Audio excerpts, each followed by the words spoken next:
Hello friends, ఎలా ఉన్నారు అందరూ? నేనైతే బాగున్నానండి. సడన్గా బయట వర్షం పడింది. అయితే లోపల వీడియోస్ ఎడిటింగ్, పాత వీడియోస్ ఉంటే అవన్నీ ఎడిటింగ్ చేసుకుంటున్నాం. అదా కొత్త వీడియోస్ చేసే అంత ఓపిక లేదు. కొంచెం బాగోట్లేదు కదా, రెస్ట్ తీసుకుందామని ఎక్కువ స్ట్రెస్ తీసుకోవట్లేదు అనమాట. బయట వాతావరణం చల్లగా ఉందని చెప్పేసి ఇంట్లో ఎగ్స్ ఉన్నాయి. ఎగ్ దమ్ బిర్యానీ చేశాను, చాలా బాగా వచ్చింది. అయితే ఇక చిన్న మిస్టేక్ చేశాను. టమాటాలు మిక్సీ పట్టాలన్నమాట. ప్యూరీ కింద చేసేస్తే ఇంకా బాగా వచ్చేది. నేను ముక్కల కింద కట్ చేశాను. అలా టమాటా కింద ఉంది. అదే మిక్సీ పట్టేసి చేస్తుంటే ఇంకా గ్రేవీ బాగా వచ్చును. ఇంకా మా వాడికి ఎగ్ బాగా రోస్ట్ అయ్యి ఉండాలన్నమాట, అప్పుడే ఇష్టంగా తింటారు.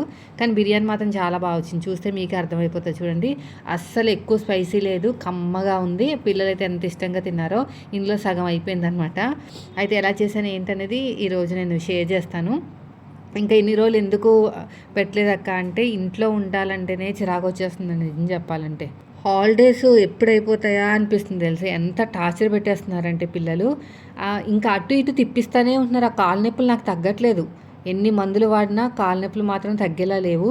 వీళ్ళు కూర్చోగానే అమ్మ ఇవి తీసుకురా, అమ్మ అది పెట్టు, అమ్మ ఆకలి, అమ్మ ఇది, అమ్మ అది అని నన్నైతే 3 చెరువుల నీళ్ళు తాగిస్తున్నారండి. అందుకు నాకు కాళ్ళ నొప్పులు తగ్గట్లేదు. అయితే ఇక్కడ చూడండి, ఫుల్ వర్షం పడింది. లోపల నేను ఫోన్లో ఎడిటింగ్ చేసుకుంటే మా చిన్నోడు టీవీ చూస్తున్నాడు. చెప్పాలి కదా వర్షం పడుతుందని.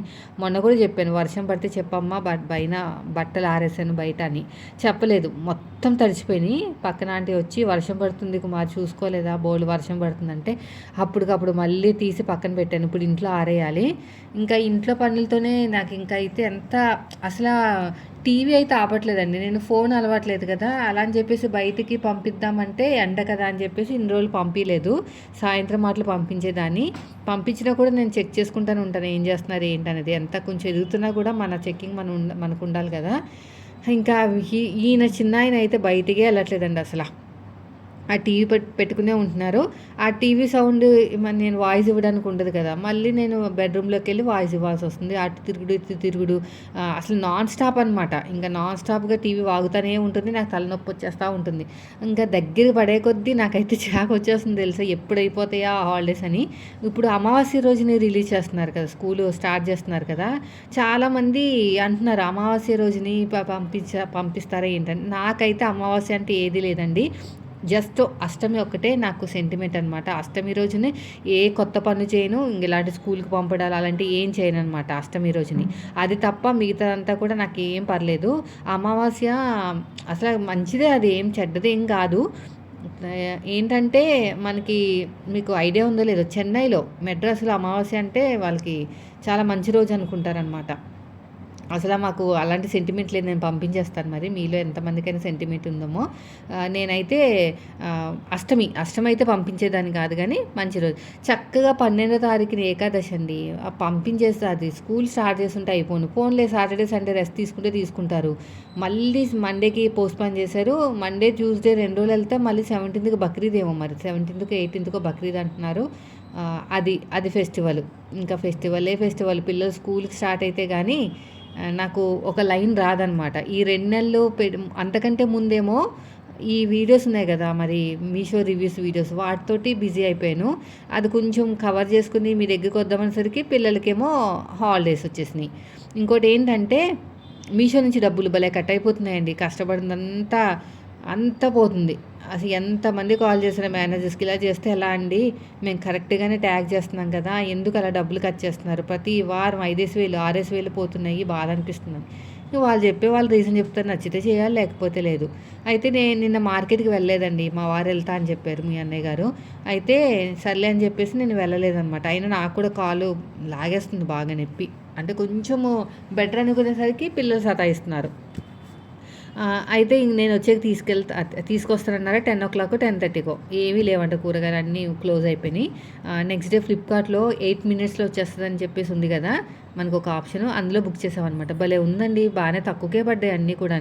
అవి బీట్రూటు 9 రూపీస్ తెలుసా, అవి ఆ 3 9 రూపీస్. ఇవన్నీ నేను సెలెక్ట్ చేసిందే. ఇప్పుడు నేను బిర్యానీ చేస్తున్నాను చూడండి. ఒక సిస్టర్ కూడా కామెంట్ చేశారు, అక్క నువ్వు వ్లాగ్ పెడతావా లేదా, పెట్టకపోతే పెట్టనని చెప్పేసి మేము ఇంక ఎదురు చూడమని. అసలు ఎంత ట్రై చేస్తానో తెలుసండి పెట్టాలని. ఇంకా పిల్లలు గోలకి అసలు బ్రెయిన్ పనిచేయట్లేదనమాట. ఒకవైపున స్టిచ్చింగ్ నుంచి ఫోన్స్ వస్తాయి. నా బ్లౌజ్ అయిందా? నా బ్లౌజ్ అయిందని. ఇంకో వైపునేమో రివ్యూస్ ఇవ్వాలి. ఆ రివ్యూస్ ఇవ్వకపోతే ఛానల్ వెనకబడిపోతుంది. తీరా కష్టపడి ఇచ్చిన తర్వాత కట్ చేసేస్తున్నారు డబ్బులు. నేనైతే స్టిచ్చింగ్ ఛానల్‌తో కంపేర్ చేసుకుంటే స్టిచ్చింగ్ ఛానల్ గానీ, స్టిచ్చింగ్ కానీ దాంతో కంపేర్ చేసి మీషో చాలా బెటర్ అనిపిస్తుందండి. ఎందుకంటే 2 బ్లౌజులు కంటే నేను ఎక్కువ కుట్టలేను. కుట్టినా కూడా నడుము నొప్పి.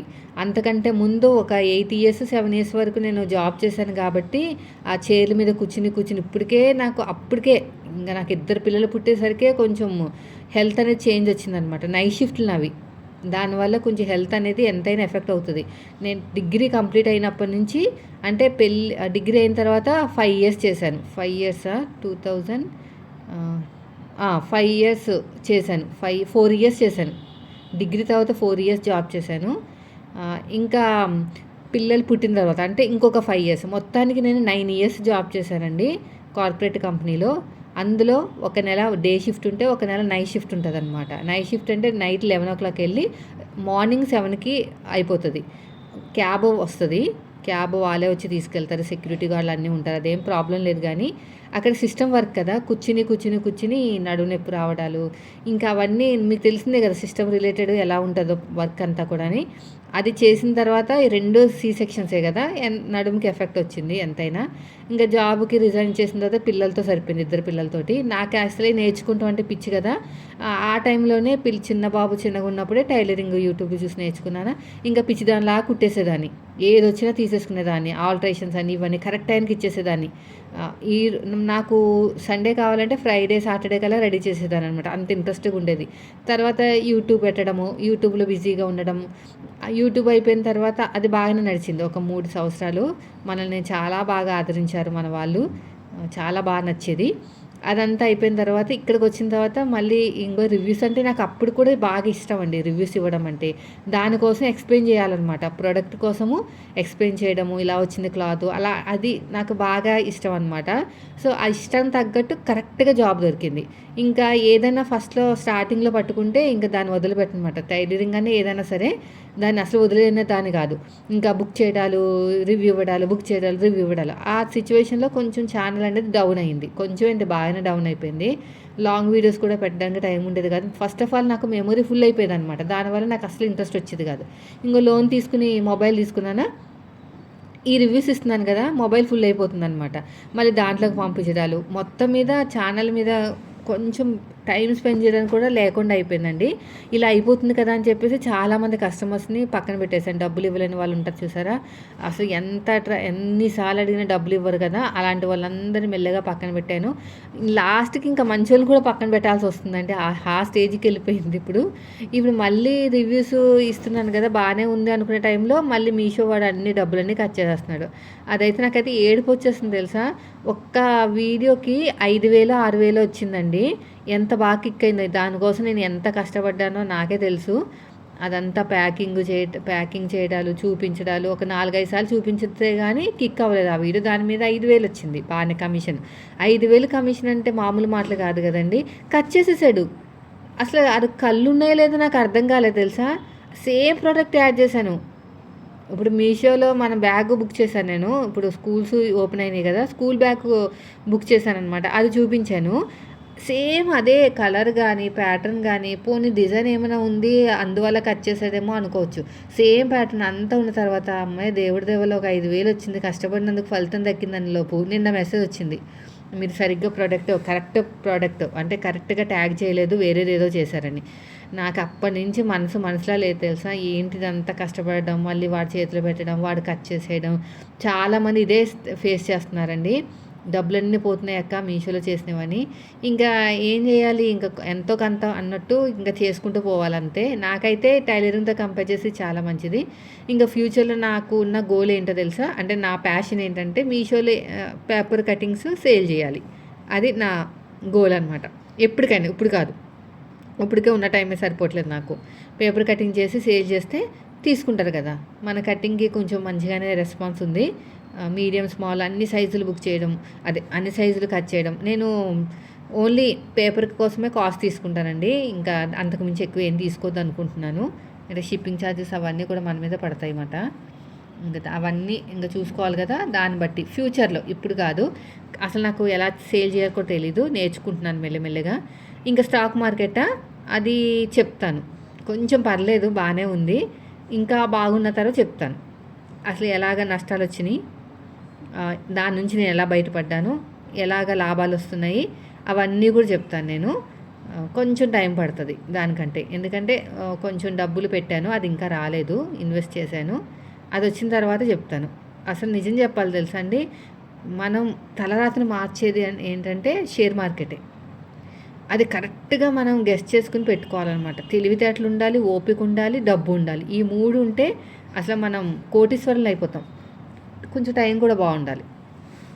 సో అవన్నీ బాగుండాలంటే నేను ఫస్ట్ నేర్చుకోవాలి. దాని మీద బాగా గ్రిప్ తెచ్చిన తర్వాత అప్పుడు మీ దగ్గరికి వస్తాను, మీకు నేర్పిస్తాను. అది ఎలాగ నేర్చుకునేది, నేను చెప్పినట్టు చేస్తే మీకు ఖచ్చితంగా లాభాలు వస్తాయి. లేదు కాదుకూడదంటే నష్టాలు వస్తాయి. చెప్తాను అవన్నీ కూడా మీకు. ఫస్ట్ ఆఫ్ ఆల్ అయితే నేను కొంచెం డబ్బులు సంపాదించుకోవాలి కదా, అందుకని దానికోసం చెప్పడానికి మీకు టైం పడుతుంది అనమాట. చాలామంది డబ్బులు సంపాదించుకున్నారండి. మనం కొంచెం తెలివితేటలు ఉండాలన్నమాట, ఉంటే సరిపోతుంది. సో ఇప్పుడు చూస్తున్నారు కదా, నేను మీతో మాట్లాడుతూనే బిర్యానీ చేసేస్తున్నాను. ఇప్పుడు కొంచెం సగం 80%, సగం కాదు 80% ఉడికిన తర్వాత ఆ పక్కన వాటర్ వేసిన గిన్నె మార్చాను. ఆ చిన్న గిన్నె సరిపోదు, ఆ కొత్త గిన్నె అనమాట. అది మొన్న తీసుకున్నానని చెప్పాను కదా షార్ట్ వీడియోలో, అదే ఐరన్ అల్యూమినియం కడాయి ఉంది, దాని మీద రాసి పెట్టుంది. ఇక చూడండి, ఇంకా 80% అయితే ఉడికిపోయిందండి. ఇప్పుడు ఆల్రెడీ స్టవ్ ఆన్ చేసి పెట్టాను పక్కన. ఇంకా దమ్ పెట్టేయటమే అంతే. చాలా బాగా వచ్చింది, టేస్ట్ కూడా బాగుంది. ప్రతిసారి మీతో చెప్తూనే ఉంటాను, మ్యాక్సిమం నేను ట్రై చేస్తానండి. మిమ్మల్ని అయితే అస్సలు మర్చిపోను, ఎప్పటికీ మర్చిపోను.